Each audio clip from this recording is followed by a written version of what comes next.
শাকের চচ্চড়ি রান্না করছি চিংড়ি মাছ দিয়ে। এই যে চিংড়ি মাছগুলো আমি সেদ্ধ করে রেখে দিয়েছি, মানে বেশি ভাজবো না বলে। তারপরে একটি কড়াতে তেল দিয়েছি, তেল দিয়ে এই 5 ফোড়ন দিচ্ছি। এই যে 5 ফোড়ন দিলাম।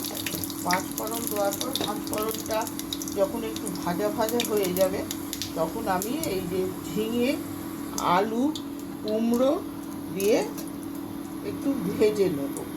ভেজে নিয়ে হ্যাঁ, এই যে এই সবজিগুলো একটু ভাজা ভাজা হয়ে গেছে, তারপরে এই ডাঁটাগুলো দেবো। আগে ডাঁটাগুলো দিয়ে চাপা দিয়ে রেখে দেবো।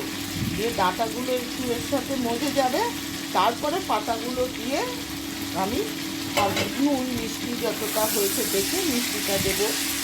নাবানোর আগে একটু সর্ষের তেল ছড়িয়ে দেবো।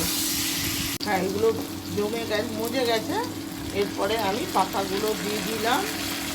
পাতা দেওয়া হয়ে গেল।